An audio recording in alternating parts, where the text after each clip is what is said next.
বলেন যে আপনার স্বপ্ন নাকি সত্য? এখন তো আমাদের হজ না করে ফেরত যাওয়া লাগছে। আল্লাহর নবী শুনিয়েছিলেন, সাহাবীরা সময় দাও, অপেক্ষা করো, আল্লাহ এটা বাস্তবে রূপ দেবে। আল্লাহ দেয়নি, কথা বলেন না কেন? আজ আমাদের সিদ্ধান্ত নেওয়া লাগবে, 1 মাস কয়েকদিন পরে এদেশে যদি আর কোন মানুষ বিনা কারণে হত্যা হয়, বিনা কারণে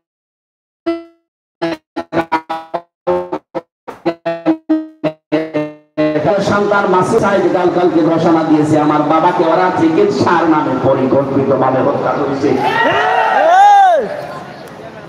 আন্তর্জাতিক অপরাধ ট্রাইব্যুনালে মামলা দিয়েছে 113টার উপরে।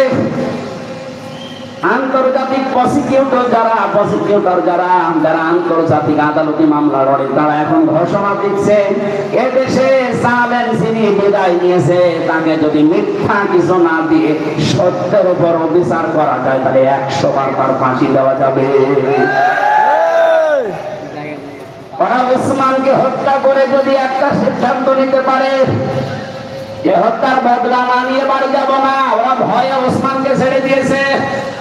আজ 1000 বছর পরে বাংলার 18 কোটি মানুষ যদি এই সিদ্ধান্ত নিতে পারে যে আর কেউ যদি হত্যা হয় বিনা কারণে, কাউকে আমরা ছেড়ে দেব না, এদেশে অবৈধ হত্যা এমনি কিয়ামতের আগে বন্ধ হয়ে যাবে।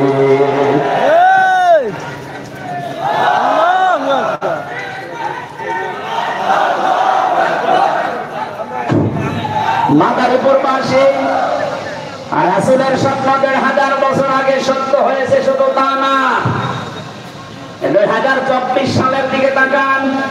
নবীজি এখন নেই, নবীজির নায়েব আছে, উত্তরাধিকারী আছে, নায়েবে রাসূল উলামায়ে কেরাম আছে।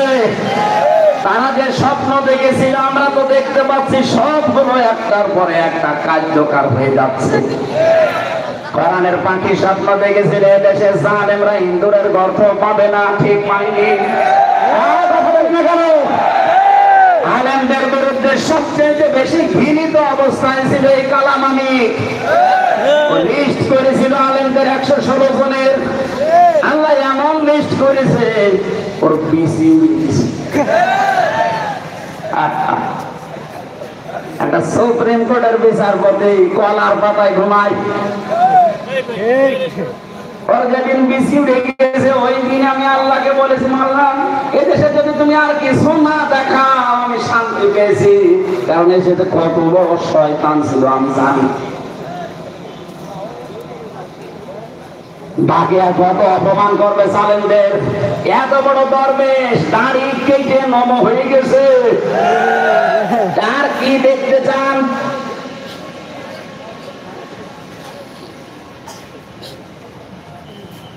উনি বলেছিল শুধু নাড়া দেওয়া হবে দেশে, দিল্লি গিয়ে পড়বেন। ওনার যে স্বপ্ন আজ দেখলাম, ঠিক আমরা একটু নাড়া দিয়েছি, ঠিক দিল্লি গিয়ে পড়েছে।